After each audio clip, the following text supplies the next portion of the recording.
తిరిగి బీసీఎన్ న్యూస్కి స్వాగతం. కాకినాడ పెన్షనర్ సిటీని తిరిగి యథావిధిగా పెన్షన్ సిటీగా అభివృద్ధి చేసేందుకు కృషి చేస్తున్నట్టు జనసేన పార్టీ జిల్లా అధ్యక్షులు తొమ్మ రామస్వామి బాబు, కాకినాడ రూరల్ ఎమ్మెల్యే పంతం నానాజీ పేర్కొన్నారు. కాకినాడ శ్రీరామనగర్లోని రైల్వే పెన్షనర్స్ వెల్ఫేర్ అసోసియేషన్ కార్యాలయంలో నెలవారీ సమావేశం నిర్వహించారు. ఈ సమావేశానికి ముఖ్య అతిథిగా హాజరైన జనసేన పార్టీ జిల్లా అధ్యక్షులు తొమ్మ రామస్వామి బాబు, కాకినాడ రూరల్ ఎమ్మెల్యే పంతం నానాజీలు మాట్లాడుతూ రైల్వే పెన్షనర్స్ వెల్ఫేర్ అసోసియేషన్లో సభ్యుల సమస్యలను పరిష్కరించేలా కృషి చేస్తున్నట్టు తెలిపారు. గత ప్రభుత్వం పెన్షనర్లకు కనీసం పెన్షన్ కూడా ఇవ్వలేని పరిస్థితి ఉండేదని, కూటమి ప్రభుత్వం అధికారంలోకి రాగానే పెన్షనర్ల సమస్యలను పరిష్కరించినట్టు తెలిపారు. ఈ కార్యక్రమంలో అసోసియేషన్ అధ్యక్ష కార్యదర్శులు ESS Murthy, BV Ramana, treasurer Raghuram, working president Narayana, chairman SN Jilani Basha, Janasena నాయకులు చిన్నబాబు పాల్గొన్నారు. కాకినాడ జిల్లా రైల్వే పెన్షనర్స్ వారి యొక్క ఆశీర్వాదాలు నేను ఎలక్షన్ ముందు వచ్చి వారి దగ్గర తీసుకోవడం జరిగింది.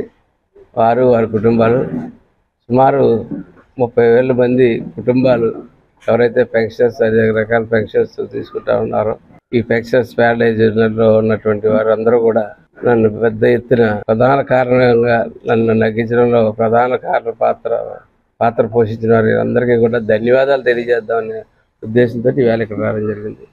వారికి కూడా ఒక మాట ఇస్తా ఉన్నాను. పెన్షనర్స్ ప్యారడైజ్గా ఉన్నటువంటి కాకినాడ రాను దానికి తూట్లు పడడం జరుగుతూ ఉంది. అన్ని వైపుల నుంచి కూడా తూట్లు పెడతా ఉన్నాయి. ఒక ఉద్యోగస్తుడు జీవితకాలం కష్టపడి శ్రమచి రూపాయి కూడబెట్టుకుని దాచుకున్నటువంటి పెన్షన్ కూడా ఇవ్వలేనటువంటి దౌర్భాగ్య స్థితిలో గత ప్రభుత్వం ఉన్నాయి. ఇవాళ ఈ ప్రభుత్వాలు వచ్చిన తర్వాత, మా ప్రభుత్వం వచ్చిన తర్వాత దాన్ని రెక్టిఫై చేసే దిశలో మేము ప్రయాణం కొనసాగుతూ ఉన్నాం. ఇకపోతే కాకినాడ నగరానికి విషయానికి వచ్చేలోకి అయితే ఎక్కడెక్కడో రిటైర్ అయిన వాళ్ళు, ఎవరో ఉన్న వాళ్ళు, ఎక్కడో ఇక్కడ ఈ ప్రాంత వాసులు కాకపోయినా సరే ఇక్కడ ఒక 5 ఏళ్ళు 10 ఏళ్ళు ఇక్కడ ఉద్యోగం చేస్తే కాకినాడలోనే ఉందాంరా అన్న వాతావరణం నుంచి అమ్మో కాకినాడలోనే నా ఇల్లు, నా ఎంత కష్టపడిన ఎంతకాలం నా సర్వీస్లో కష్టపడి సైట్ కొనుక్కుంటే ఆ సైట్ నాదో కాదో ధృవీకరించుకోవడానికి లక్షలు ఖర్చు అవుతూ ఉంది. ఆ పరిస్థితి కాకినాడలో పెన్షన్స్కి వచ్చేసిన పరిస్థితి. మన కాలు మన చేయ మనతో నెమ్మదిగా అవి మనకు కూడా పరిగెట్టి తగ్గే స్థాయిలో మన పరిస్థితి ఇబ్బందికరంగా తయారు చేసిన పెన్షన్ ప్యారడైజ్ తిరిగి పెన్షన్స్ ప్యారడైజ్గా నేను నిలబెడతానని, దీనికి ఆ పేరు తిరిగి తీసుకొస్తానని చెప్పి నేను తెలియజేస్తా ఉన్నాను.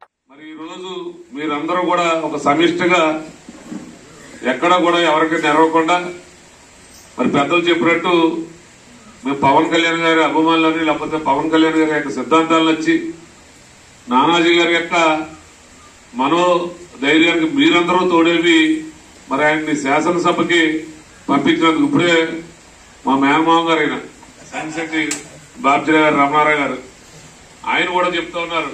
కాకినాడ రూరల్ నియోజకవర్గంలో 29,000 మంది పెన్షనర్లు ఉన్నారు.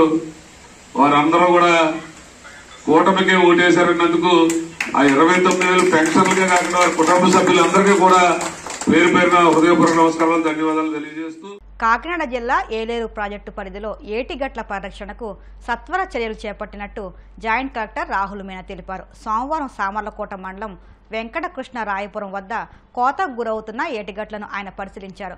పంచాయతీరాజ్ శాఖ కమిషనర్ కృష్ణతేజ, సామర్లకోట తహసీల్దార్ చంద్రశేఖర్, ఎంపీడీఓ శ్రీలలిత పాల్గొన్నారు. వెంకటకృష్ణ రాయపురం వద్ద ఏలేరు వరద కారణంగా ఏటిగట్టు కోతకు గురైందని, తక్షణమే గట్టు పరిరక్షణకు చర్యలు చేపట్టాలని స్థానిక అధికారులను జేసీ ఆదేశించారు. నేతలు, అధికారులు పాల్గొన్నారు. We received a heavy rain in the ASR జిల్లా నుంచి తర్వాత కాకినాడ జిల్లాలో కూడా ఎక్కువగా రెయిన్ పడింది. కాకినాడ జిల్లాలో మొత్తం 46 mm మనకి డిస్ట్రిక్ట్ యావరేజ్ వచ్చింది. 969 mm టోటల్ అన్ని 21 మండల్స్ కలిపి టోటల్ రెయిన్ఫాల్ వచ్చింది. Correctly in the next few days ఈ రోజు నుంచి మనకి రెయిన్ఫాల్ ప్రొజెక్షన్ లేదు, కానీ ఏఎస్ఆర్ నుంచి ఇంత డ్రైనేజ్ ఏరియా మే కలిపి ఇది ఏలూరు కెనాల్ में మనకి వాటర్ ఫ్లో ఎక్కువగా అవుతుంది. రీసెంట్లీ కూడా as of 9 AM in the 9 ఈ రోజు మనకి 28,000 క్యూసెక్స్ గా ఇన్ఫ్లో ఉంది. And we're continuously increasing every 2 hours మనము అవుట్ఫ్లో కూడా ఇంక్రీజ్ చేస్తున్నాము. యాజ్ ఆఫ్ నౌ 11,000 కా అవుట్ఫ్లో ఉన్నాయి. సో ఆర్ ప్రొజెక్షన్ పరంగా 30 to 35,000 పరంగా క్యూసెక్స్ గా it will be the peak of the అవుట్ఫ్లో ఉన్నాయా. Based on that we're maintaining ఇక్కడ బ్రీచెస్ కి న్యూస్ వస్తే ఇమీడియట్లీ మనము we're trying to irrigation department నుంచి కోఆర్డినేషన్ పరంగా అది కూడా క్లోజ్ చేస్తున్నాము. ఈ సిమ్రమ్ ఇక్కడ సమర్కోటంలో కూడా రాయపరంగా మనము as of now we have the possibility that breaches need to be stopped. So strengthening paranga sand bags petti stick petti anni material ikkade dump chesamu. Now work jarugutundi. They are trying to strengthen the breaches so that it will not be breached upon. ikkade rehabilitation ka avasaram undi. Akkade kuda district administration nunchi they have identified the spots. Schools anni allot chesaru already. All the institutions have been closed. Only ee paranga ikkade rehabilitation ka avasaram unda food dry ration anni arrangement prepare chesi అక్కడ prepare చేస్తున్నాము. మొత్తం district administration is following it up. We're following up with all coordination. అన్ని department coordination పరంగా will try to keep the highest priority for the public safety.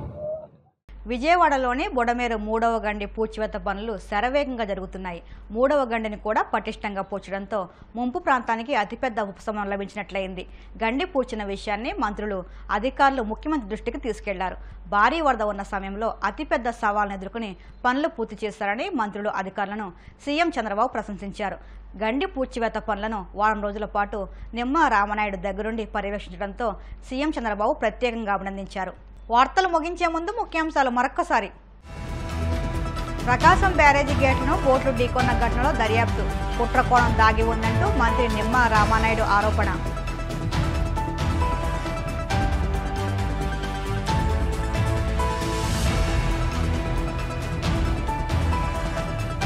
బంగాళాఖాతంలో తీవ్ర వాయుగుండం, ఉత్తర కోస్తాలో ఎడతెరిపి లేని వర్షాలు కురుస్తాయని వాతావరణ శాఖ అంచనా.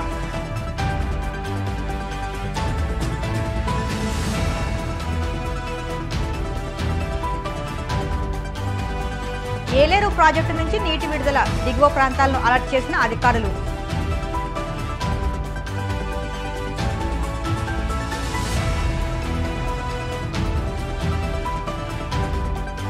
బుడమేరు వాగుపై 3 గంటలను పూడ్పించిన అధికారులు. విజయవాడ దిగువ ప్రాంతాలకు తగ్గిన వరద.